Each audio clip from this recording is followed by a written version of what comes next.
This is Greg Study on Soccer, and Paul Wright has blessed us with the opportunity to talk with him before his number, P3, the number 3, is retired into the rafters at the San Diego Soccer's venue, along with Kaz Dana, Julie V, Gene Woolrich, Kevin Crow, Zoltan Toth, Brian Quinn, and of course Ron Newman as the legendary coach.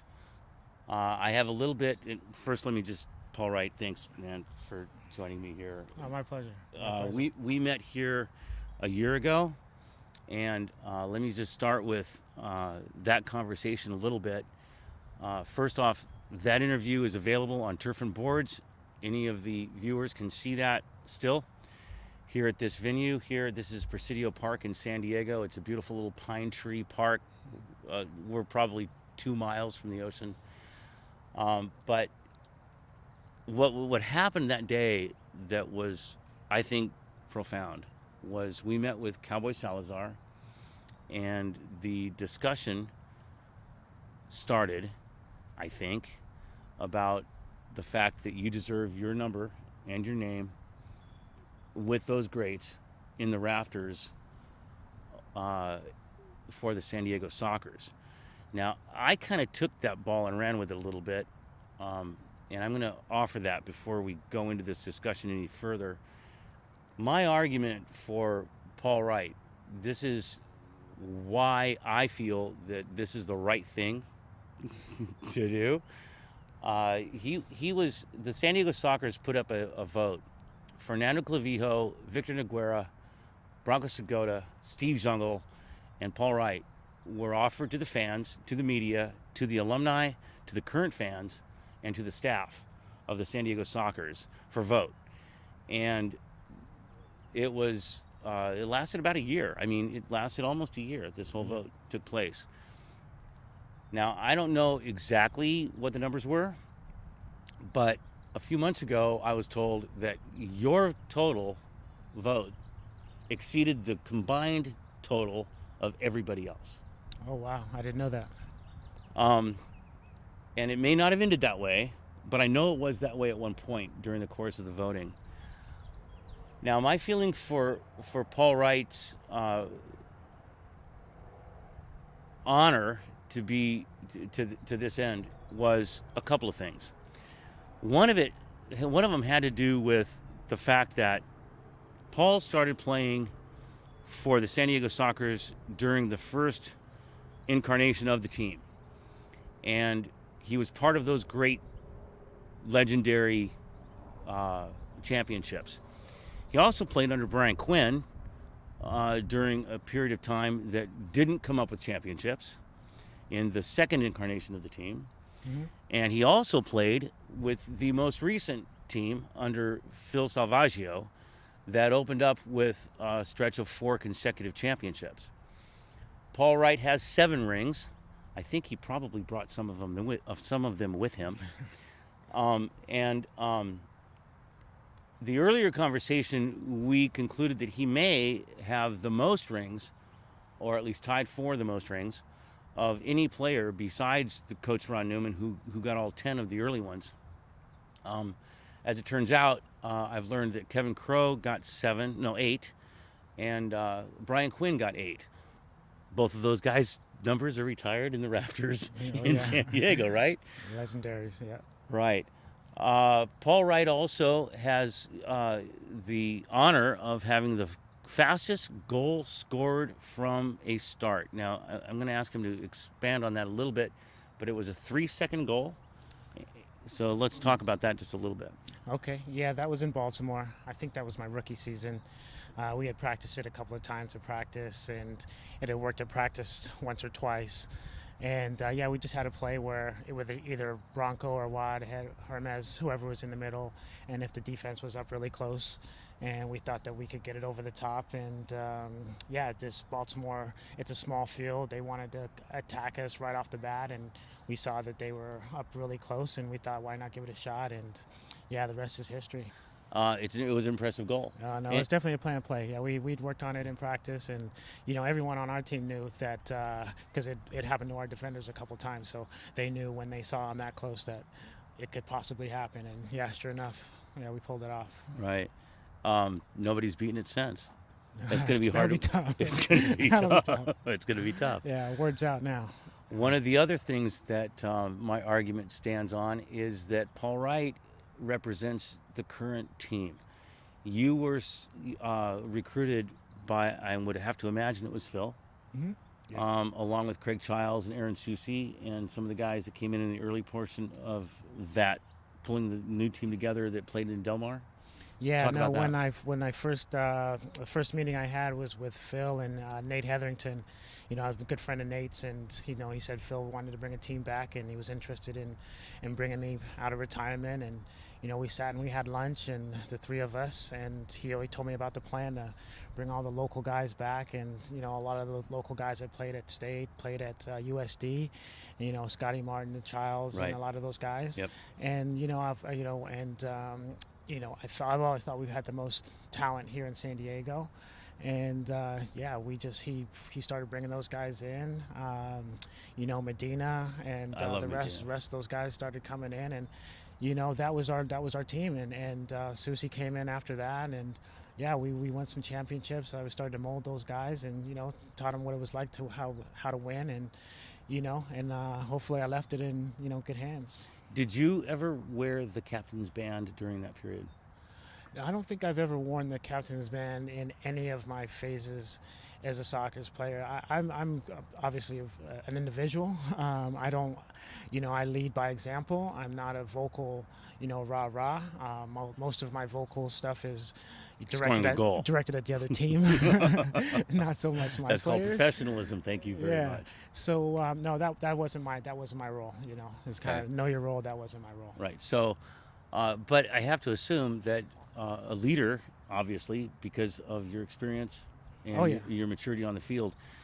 Were there any players at that point in time that you really saw as the guys that were going to go forward and really make this thing happen? In this last recent set? Yeah. Oh gosh, yeah. It was really good. First of all, Chica Luna, love when he can just pick my brain. He was always asking me questions, and what do I do here? What am I thinking here? And I just knew that he just had the makings of just really wanting to understand the game and get the most out of it. And I can tell he's transitioned to a great coach also. Yep. So yeah, but he was picking my brain. A lot of these guys, Childs, just a lot of those guys, they were just always asking me questions, and what do I think in this situation, what do I think in that situation. And then Captain Susi came, and then he was a very experienced player, so Right. He took a lot of that role on of how to mold these guys, and and then I could kind of just go back to doing what I like to do, and just be P3 and enjoy myself out there, and leave it in good hands. So yeah, it was a great transition period of me helping these guys learn how to be winners. All right, Paul, I would like to sort of rewind a little bit here. I want to talk about, or I want you to talk about, where this all started. We talked about this in the last time we met a little bit, but I want to talk about where this whole thing started. Where did you get into the game? What brought you to San Diego as a venue, as a location, as a place to live? What brought you to the San Diego Sockers originally? I know that you joined the team at 19 years old. Is that correct? Correct me if I'm wrong. Was it 18? Yeah. Maybe 16 or 24? Technically, I wasn't quite 18, but yeah. Okay, it was just before my 18th birthday. Okay, and you're not 18 anymore? That was just a couple of years ago. A couple of years back. Yeah. So I want this. I just want to pass this off to you, buddy. I am exceptionally excited about what's going to happen on the 7th of April. For you, you've earned this. I have been honored to be a fan and to have been a part of this from the very beginning, and through all the different phases. I know that you and I didn't officially meet until much earlier or much more recently, but you don't know that I was the guy in the stands yelling and screaming and carrying on. More recently, in the latter years of your career, I was the guy trying to get your attention, to telling you that old guys rule. Yeah, I remember that. Okay. Definitely. Very good. Yeah. No, it's been a great ride. And it's been a great ride. So let's talk about your career, and you just take this Yeah. over, man. No, well, let's just start. I think a lot of people want to know how did it start? How did I get with the Sockers and, have this, career? It started, at Grossmont High School, and just a forward, came over from England and, started scoring a lot of goals in high school. And my assistant coach was friends with the assistant coach of the Sockers at the time, Johan Arneo. I know Johan. Yep, Yeah, Johan's so, great. and my coach convinced him to come out and watch me. Wow. And he came out, watched a couple of games, and saw what I could do. And then I remember after one of the games, we talked, and he said that they have this new rule that called the Project 40, where they could draft someone out of high school and play for their school, and they can train with the pros. I've never heard of that. That's huge. And he wanted, they wanted to try it out and see if I would be, if I'd be the first. And at that point, I think I had accepted a scholarship to go to Cal State Fullerton. And so I just had to weigh the decision and talk to my mom and, people around me, and decided that I think this is the path for me. And so we went and signed that contract and did the amateur pro contract, and practiced with the team in the mornings and went to school in the afternoons, and did that for the first year and played with the Sockers reserve. And the second year, that's when I got called up and played with them. And What year was that? that was the 88-89 season. Okay. That was the first season when we won. Okay. Yeah, it was this. Okay, show it off. Yeah, Come this on, one. show it off. Yeah, this was my first one. Okay. Yeah, Can we 88, hold it? 88-89. Bring it up here and 89. bring it up here and let Tim. Can you focus Focus. on that? Focus on Yeah. those two. So, ladies and gentlemen, that's only 2 of 7. Okay. Yeah. So, and this one's is kind of special because this one was Ron Fowler was the owner at the time. I got it. And he's got on this ring inscribed "Excuses are for losers." Nice. And one of this during this season, we had a bit of a rough patch when we were, kind of not doing so well, and Yeah. won a lot of championships. And I think people thought that maybe the run is over, guys were starting to get older, so on and so forth. And Ron came into the locker room after one game, and he just ripped us, and Wow. just ripped us, and over kept saying about excuses are for losers, and kept pointing at each and every one of us, and No just kidding. called us whatever he wanted to call us. Oh my gosh. And that was the first time I've ever been cussed out by a man before. So, it was a lasting memory. Oh my gosh. And so from What then a on, story. from then on, we just we got our act together. And Who was we the didn't start who was blaming the ourselves. opposition And, that year? It's always been Baltimore, Dallas. Those are always been the two that we always end up meeting in the finals. It was Yeah. always Baltimore, Dallas. Baltimore, one Dallas. of the There was two. one against Minnesota, but I don't know. Minnesota. Yeah, that too. But yeah, that was. Yeah, that was my first championship, and so Okay. that was one that always kind of reminded me that what, there are no excuses. If you want to win, you want to be a champion, there are no excuses. Yeah. And so figure it out. Right. Yeah. Okay, so keep going. Yeah. So then so that was the first year, and Ron brought me in. I practiced with the guys and learned from the best: Julie V, Bronco, Brian Quinn. Addy Coker at the end of his career. Addy Coker. Ben Collins. Yep. Just on and on. Steve Jungle at the end of his career. Just so on and so forth. So I had all these legends that were, kind of taking me in and, teaching me the game. And, I was like the little brother. And they were just kind of, really just trying to help me figure out the game and, make use of my speed and my explosion and the things that I could do. And so, and then they just groomed me and figured it out. So you didn't play with the San Diego Sockers your entire career. Where did you go after you first signed with San Diego? How long were you with San Diego, and then where did you go? So after that first year, I believe, or maybe there's the first or second year, they had an expansion draft, and that's when the Cleveland Crunch came in the league. And so at that point, we could only protect, I think, 6 to 8 players. Gotcha. And everyone else was left unavailable. Ron told me that he had a handshake deal with Cleveland that they weren't going to draft me. Oh my we had gosh. Fernando Clavillo, we had Bronco, we had Kevin Crowe, we had Brian Quinn, we had all stars. So Right. he wasn't thinking that they're going to take this 19-year-old kid, Oh my. a local kid out of San Diego. Oh. And so That was my first real, live about professional soccer, and you can just be traded in a moment and just be gone. So yeah. Then off to Cleveland I went for that season. Well, halfway through the season, things weren't going well for Cleveland. Things weren't going well for San Diego. Zoran Carrick was here at the time. I know Zoran. And they just basically swapped straight up me for Zoran Carrick. Everyone thought San Diego was crazy. He was a proven goal scorer in the league at the time, and sure enough, we turned it around and we kept winning championships ever since. So, yeah, that's kind of how that went. Okay. After you came back to San Diego, now I understand you played for Baltimore for a short time. Baltimore. That was after I went to MLS. After okay, let's England, talk about MLS. Yeah, England. So the outdoor league had folded, and so this is when. So this is after. The San Diego Sockers had their 10 championships. Yeah. It's done. It was like Indoor 92, soccer's 93. done. Yeah. And what are you going to do with yourself? So then I'm going, okay, I'll go back to playing outdoor. I've always played outdoor. That's been my thing.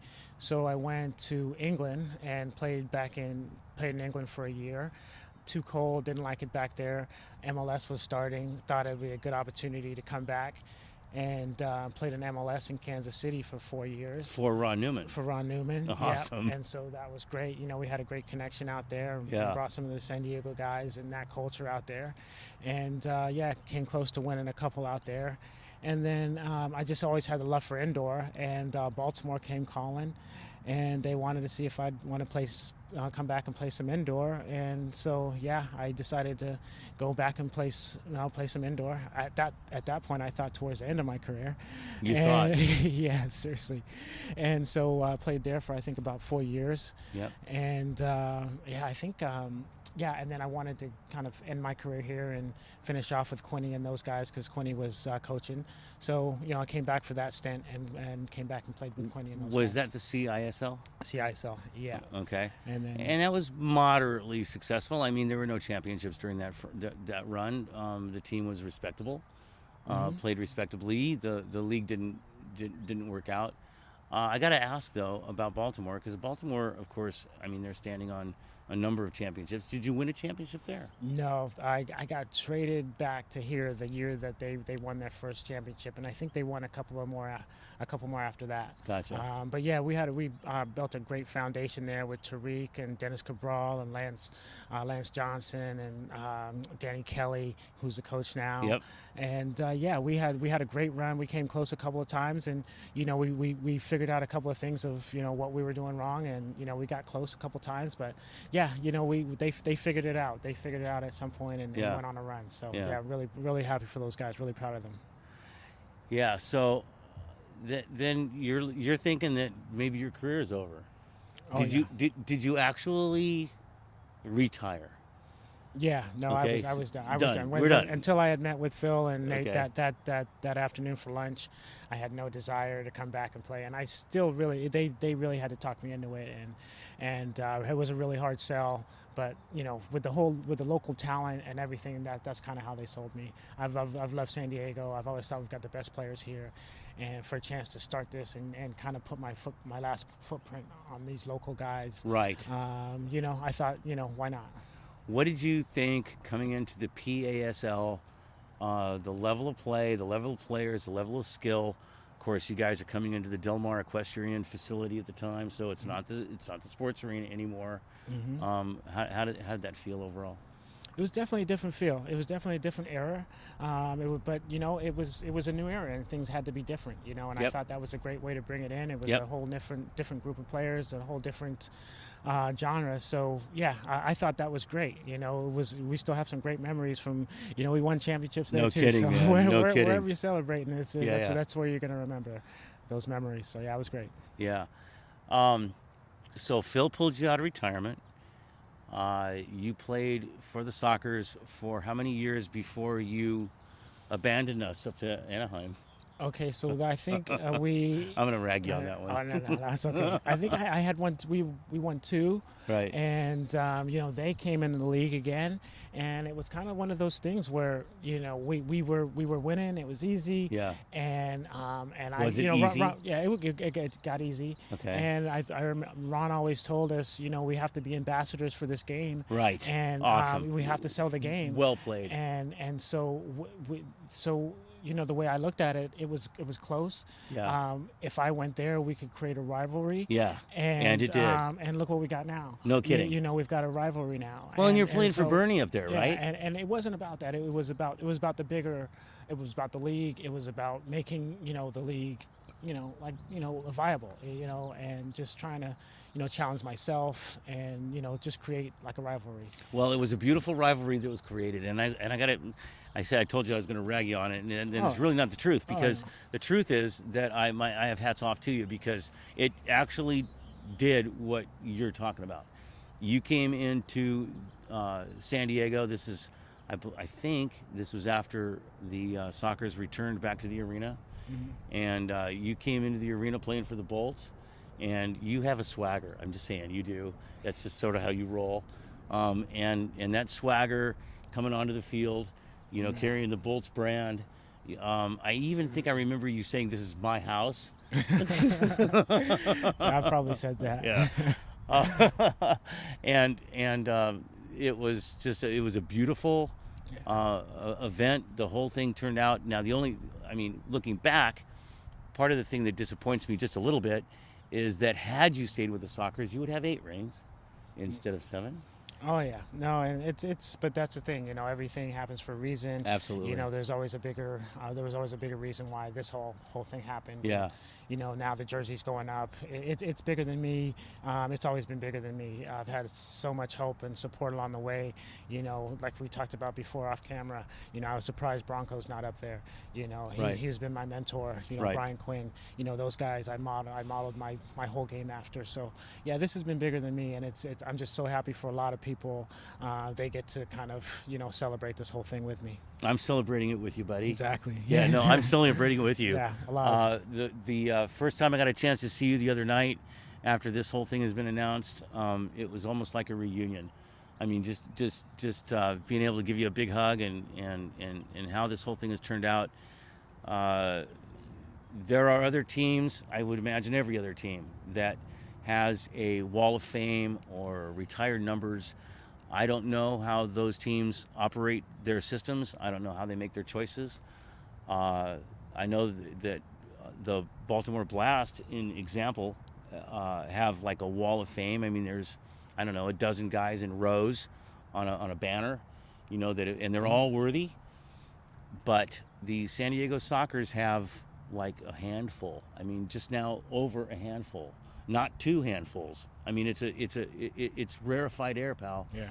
And for you to have that honor is well deserved. I think it's something that you mentioned Bronco. Well, any of the guys that were on that list. I mean, all of them are worthy of it. All of them are. The Sockers have decided to make this something that is not an easy accomplishment. Talk a little bit to us. Talk to the fans, your fans, about how this feels. Well, first of all, I think this is the first time the fans got a vote. I don't know. We have to check the. That could be. I don't know of any of the other guys up there that the fans had a vote on. So, this one's special. This is basically the fans vote. This is the one that the fans wanted. So that's what makes it more special than anything. That it wasn't the coaches. It wasn't. I have a lot of fondness for all the players, coaches, but. The fans are the ones that voted me in here. So, yeah, that's just makes it more special than anything. What's coming up on April the 7th, man? Yeah, I can't wait. What is it? What is it? What's happening? We get to, the fan, they got what they want, so we get to celebrate on the 7th. Yeah, it's gonna be fantastic. And everybody's gonna be there. It's gonna be Legends Night. So all the old guys, old guys like you and me. Oh yeah, no, it's just been overwhelming with that's awesome. the texts and the congratulations and the well wishings. It's just been overwhelming. So yeah, it's just gonna be a great night. I can't wait. Okay, so do you have any plans that nobody's gonna hear us talk about after parties? Well, I know there's going to be a pre-party. I know that's going to be at the Arena Club at 3 o'clock. So I know Okay. that's going There to it be is. that's going to be the pre-party. There it is. I let that one out already. Okay. So yeah, that's where all the fun starts. Nice. But yeah, after that we'd have to get with some of the sponsors and figure out where we're going to do this. But yeah, it's going to be great. So just a little bit of addition to this thing. This is going to be taking place on my first anniversary. Oh, congratulations! Yeah, I mean, April 7th is my anniversary, first one. I got married to my high school love, and it took me like 40 years to get there. Okay. I'm 59, so a little, but yeah. So we're gonna be celebrating our anniversary on that night. Awesome. We'll have a great night then. Yeah, so it's gonna be a lot of fun. Paul Wright, is there anything else you'd like to add to this conversation? No, just thanks to the fans again, and all the support that I've gotten. There's no way I could have gotten this far with just the support from San Diego and just the players and the fans and coaches and just people believing in me. And this is for everyone. It's not just for me. It's for a lot of people. Starting from Grossmont High School to Nomads, everyone through. Coaches. Yeah, that's had a hand in this. So yeah, just so thankful. Well, there are a number of worthy names that were on that list. I remember them all. But there is none on that list more worthy than yourself. And to watch this happen, to see this happen, this is the franchise in the city of San Diego that has shown what championship means. And to have you included in this and enshrined in this on a permanent basis, I'm not sure exactly how our current number 3 is going to feel about losing his number. Oh, we already talked. It's all good. We already talked. He can wait till the end of the season. It's all good. Okay. Because as long as he wins a championship, it's all good. Okay. And no disrespect for not naming our current number 3, but number 3 belongs to Paul Wright. He's done well. He's won it well. He's represented well. I like his style. I like how he plays. Yeah, no, he's incredible. He's definitely Throw the name. He's definitely worn it well. I appreciate it, Ray. You're the man. Raimundo Contreras is, and in fact, I'll just throw a little bit of love at him. I was talking to Boris Pardo recently, and of course, Boris has some incredible numbers in the league right now. And I asked him, I said, so what is it? What's taking you over the top? I mean, is it the defense in front of you? Is it the level of play against you? Is it just that you're that guy? And he said, no, it's Raimundo Contreras. That's the reason I have the numbers I have. Yeah. So just to reach out there in defense, he's a rock behind. It's clear to see. Yeah, it's clear to see. Yeah, he's the man. Yeah, he is. Yeah. So, Paul Wright. But that's it though. But that's just the end of the season. That's it. No more after that. Bring us championship, and then that's it. That's right. That's it. That's right. Paul Wright, thanks so much for joining me here today. I hope my passion and my voice and everything shows you how much I love you and how much I love your career, what you've done for this game and what you've done for this team. It's a pleasure to be here with you. And it's an honor to talk to you, man. I appreciate it, man. Thank you for everything. I love you, buddy. Thank you. All right. Thanks, guys. Hey, guys, if you like what you just watched, follow me on social media. Go to studyonsoccer.com, click on the Patreon link, and support me there. Thank you very much.